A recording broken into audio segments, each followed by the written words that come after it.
Ladies and gentlemen, this is the greatest tournament I've played yet. But you can't play great tournaments unless you have obstacles in the way. You see, this was a 5-round tournament. I was only limited to 3 because of work. I was traveling 2 hours to the venue and 2 hours back. And the player pool was massive. And when I mean massive, I mean the ELO players had were massive.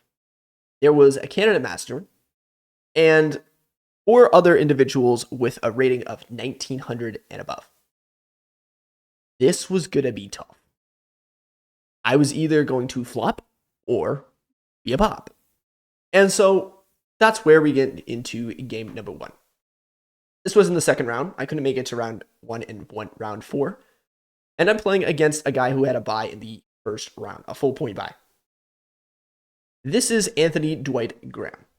Anthony is a subscriber of the channel.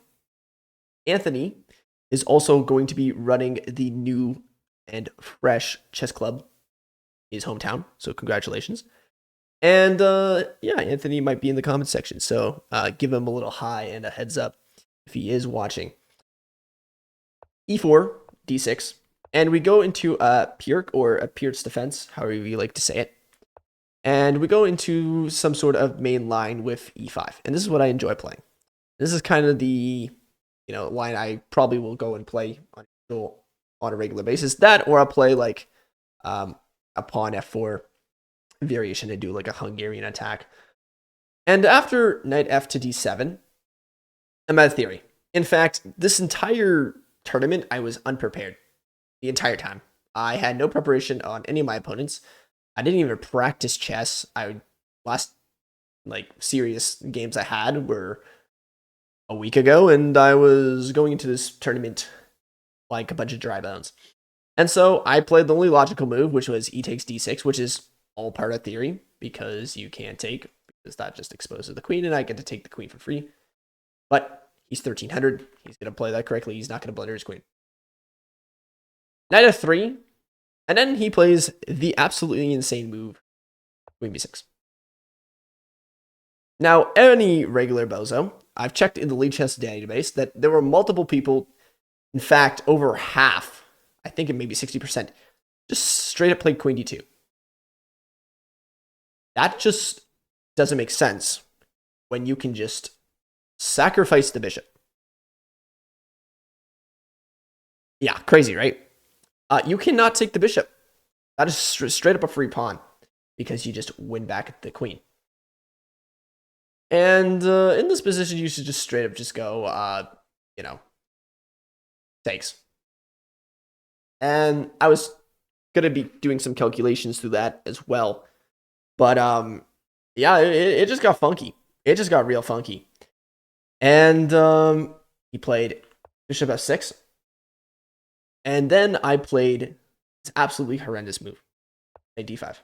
I spent like 5 minutes on this move. But it's crazy because I completely forgot about this check. And in fact, the entire idea of going to Queen B3, he thought, was so I would play this and go for this attack, and then he'd go and collect.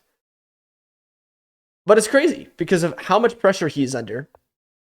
Because that's under attack, because that's protected, because I'm attacking that. He completely forgets about this and just goes queen takes b2. And in this game, I'm like, what? Okay. Yes, I could take the bishop and just win a full bishop. But I decided to do something even more menacing than that. Why not, instead of taking a free piece, sacrifice the rook? Ladies and gentlemen, you can sacrifice this rook for absolutely 0 cost. Because this is barreling down, there is this, and the bishop just controls everything. Like, his king is completely dead. And after queen takes rook, king d2, like, what are you doing? Like, what is there to do? And in fact, the only move that actually survives for black is this. But I just take and everything folds, and that becomes a game for black, and they resign shortly after. But instead, bro decided to, for the memes, take my pawn and forget that there was mate on the next move. And when I mated him, he was like, oh, he was like completely shocked. And I'm just dying of laughter because I'm like, what was this chaos? Like, this was the fastest checkmate I've ever had in an over-the-board tournament. And I hope that I don't get away with such murder ever again. Maybe I will. You never know. So that was game one. And then I play my next opponent. That's the next strongest. In Adam. And Adam has been featured on this channel before. Adam played me in Medicine Hat. I got my first brilliant over-the-board move. And yeah, I was ready to take Adam on again. We go into a 2 nights, and I've been preparing Bishop G4. When I mean preparing, I've been playing more of Bishop G4. And playing this kind of structure where after he just, plays normal developing moves, I just go E6, basically make my slash Carlsbad structure. He kicks out my bishop, I take the pawn, and then I bring the bishop back. And yes, I know I might have moved my bishop not once, but twice, but 3 times in the first 7 moves. Yeah, I mean, not the greatest, but it's still all right for black. And in this position, I just play normal chess. I go for A5. I go for a trap where I can just play B5 and A4, but he completely stops that with A4. I castle. I bring my rook to the center because I know he's going to try and attack. But I just continue on to play normal moves. He plays knight E5. I play here. And I get a position that I like a lot. And I start to bring my other knight into the game. And now my knight is central. And I like this for black. I really do. I think this does a lot of good things. And I like it. And I enjoy it. You can't really push because then I get to put my knight on a very anchoring square. And yeah, white struggles to find some sort of counterplay or advantage. And I basically just say, I don't think you got anything. 84, B5. I strike on the queen side. This is all thematic. And international master Alex Benzea has taught me a lot in my self-taught journey. And my goodness, this man was an absolute legend in teaching me everything and the ideas of the Caro-Kann. Because what could I do without it? Knight G5. Going for some sort of attack, maybe a possible sacrifice. I thought he had to bring the rook to E1, but maybe I'm wrong. I play Bishop D6, exposing the protection of this pawn, and so he has nothing. I think after this and this, everything's fine. Takes, and now black is finally in a much better position. He goes G3. I think he was scared of this, which looks very tempting because then you can try and get some sort of, counterplay, and you could. That's if you play white plays incorrectly, but I also saw that he just has rook F to D1, and it's mid to all right. Or even the other rook. He could bring the other rook because the bishop's no longer there. But yeah, he plays G3, and I was like, okay, this is completely fine. I'm just going to attack your bishop and then bring my queen to B6. And I saw this idea of rook to G, or king to G2 because this is a pin and I'm basically threatening to win a pawn. But then he plays the very odd bishop to E3. And this just straight up allows me, it's actually forced to take the bishop because, yeah, I would gladly trade a bishop for a knight. And I just win his pawn. And life is good. I'm just up the pawn. He goes here. I go back. Apparently, the computer does like this. And in the future, if it ever tries to attack, I mean, it probably just wants me to take. And so, but I just didn't like that. I wanted my bishop. I didn't want to be, have him gain a pawn back, let's say, and then it'd be like a bishop versus knight. I was not interested. And so I wanted to try and keep as many pieces on the board. I just go bishop d6 because that looks totally reasonable to me. d4, and now an absolutely legendary move. The position is kind of easy / hard to work with But the next move I found, I think will show you that I have some serious title potential. Now, pause. Think about what you would play for black. And yeah, e5 is a good move, but there's something so deep, it's actually amazing. I realize there's a lot of pressure on this f7 pawn.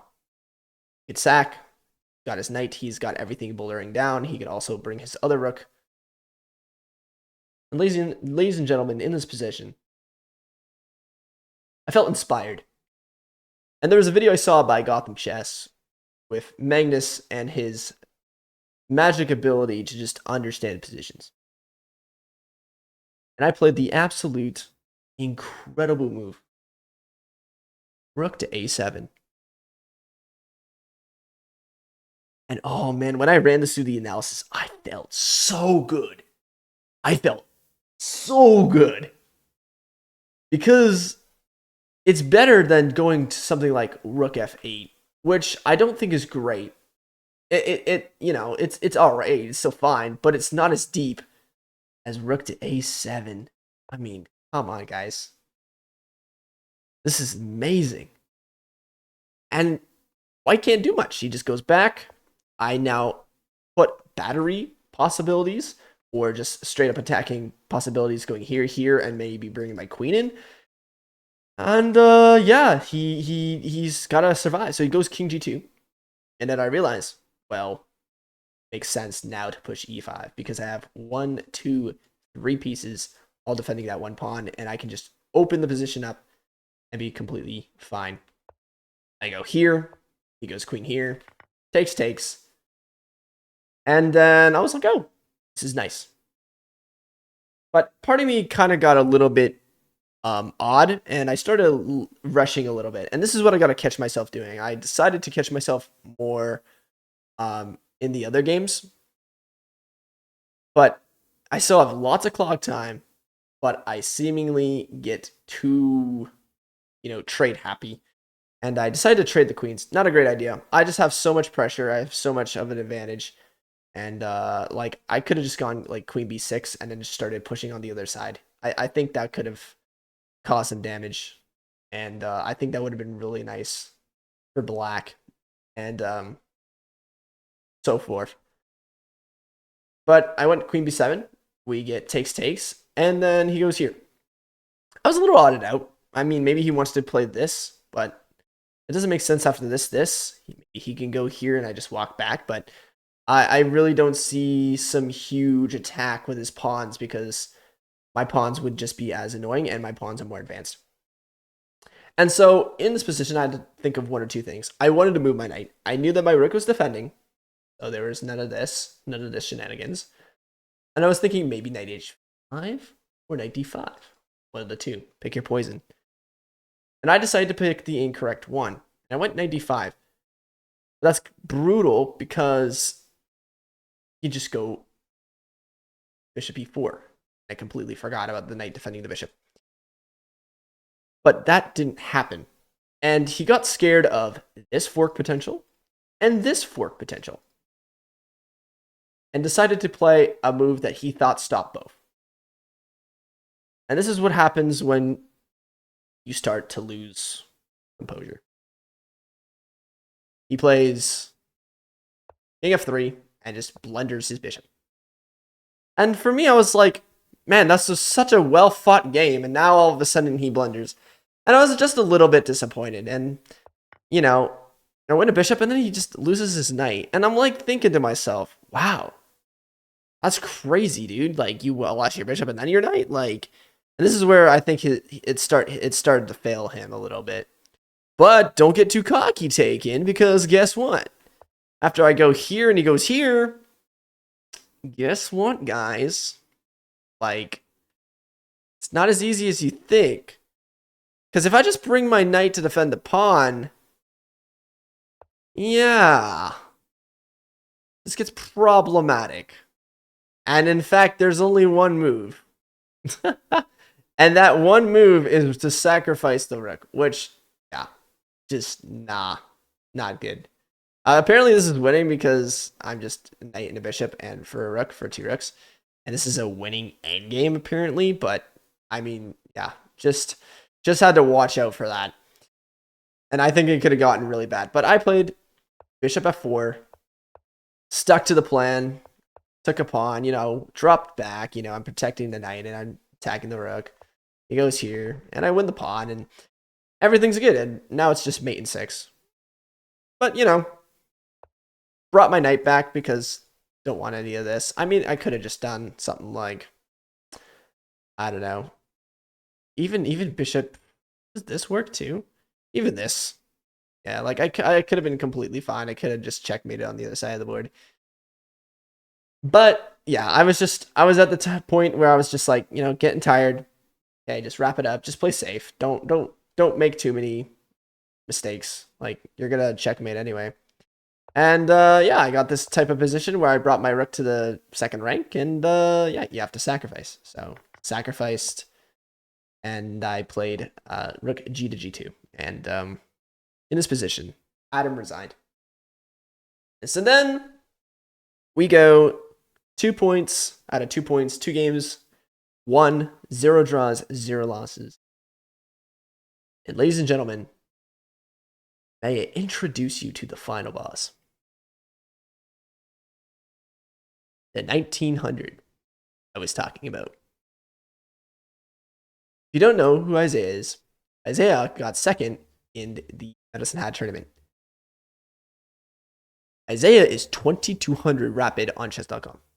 This guy takes the souls of his opponent. And this guy can go from dead lost and still win. It's amazing. Isaiah was having a little bit of a rough tournament. The game before I played him, he lost to the Canada Master. And just absolutely brutal game. The game went on for a good 3.5 hours. And yeah, it was difficult. But Isaiah wanted to take me out.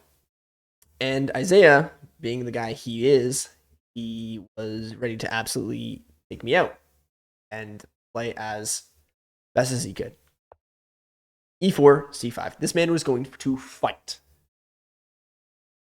But I like my Rosalima. I stuck to what I knew. He played this. I play rook e1, all theory. And then he plays, first mistake, 5 moves in. 5 moves in. And plays d5. Yeah, this is just not good. This is just not good for black. Because now black is going to be having to fight for space and control. I get tempo on your queen. And yeah, I guess he just didn't like me going here.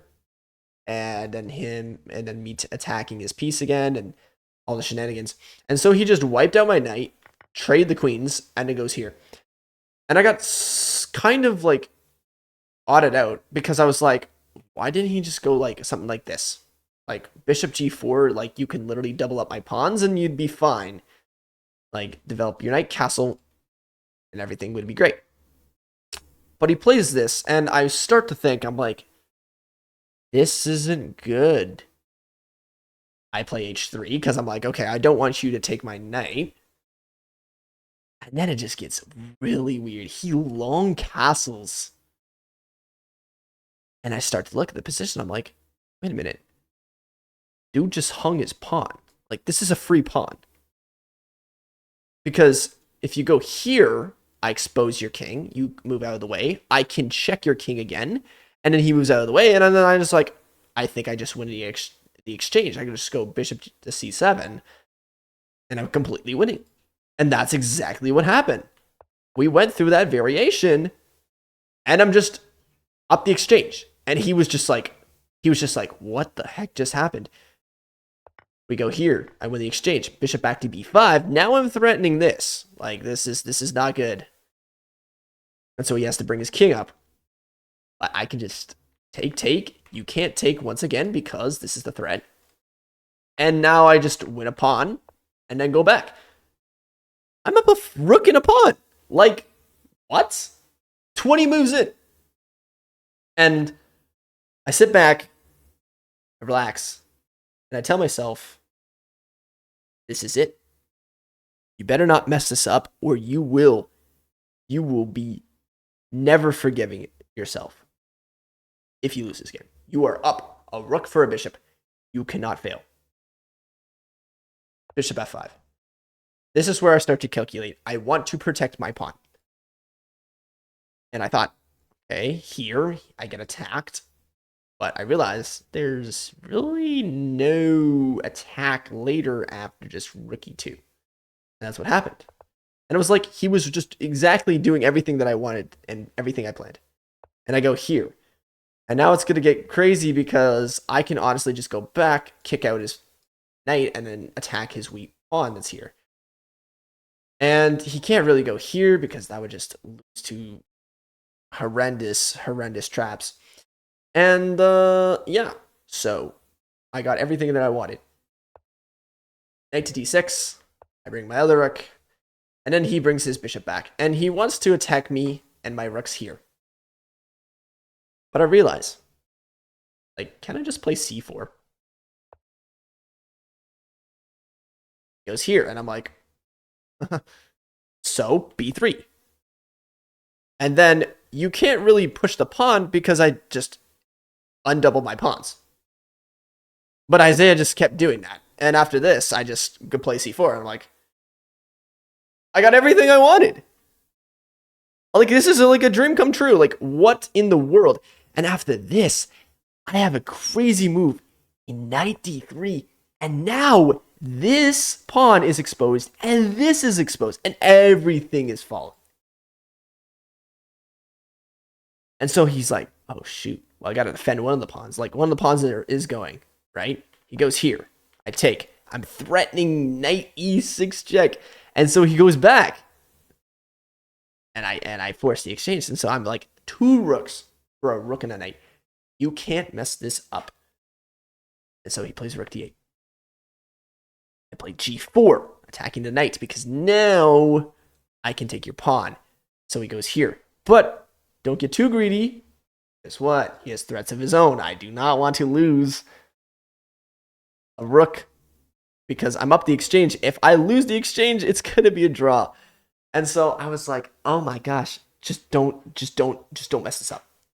Takes king d6, and then my heart dropped. For a second, my heart dropped.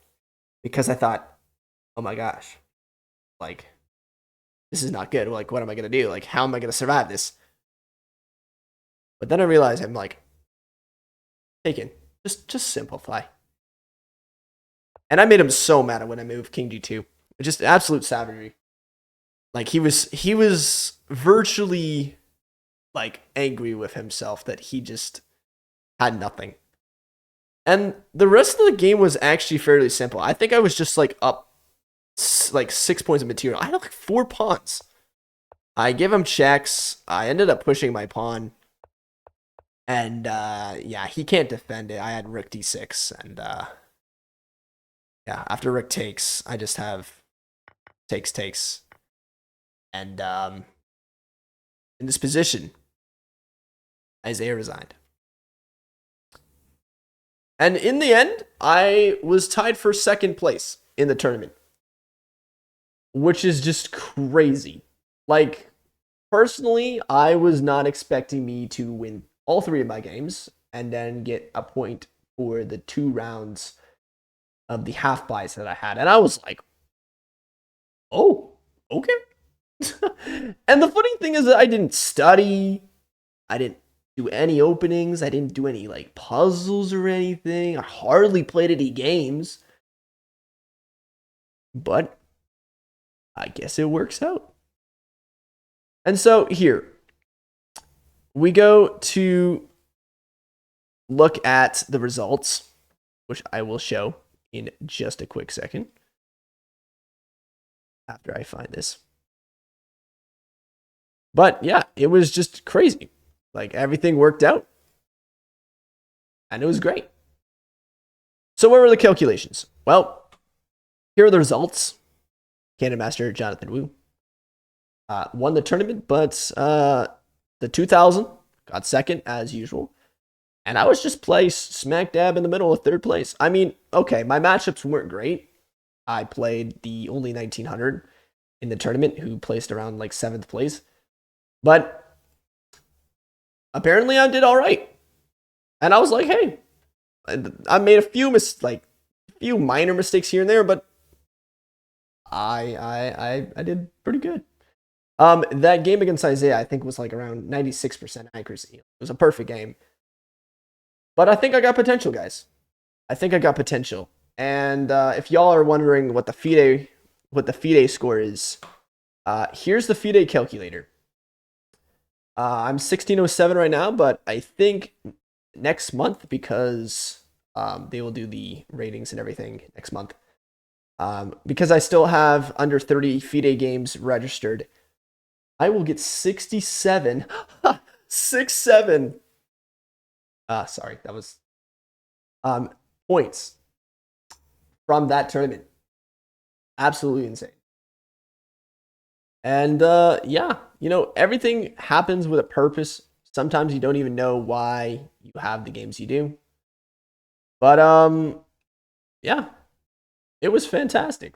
It was a good tournament, and you know, I learned a lot about just myself and that I have potential. And you know, I just simply have what it takes. And yeah. Anyways, hope you guys enjoyed. This is Taken. Series continues. 2200 FIDE. And I'm out.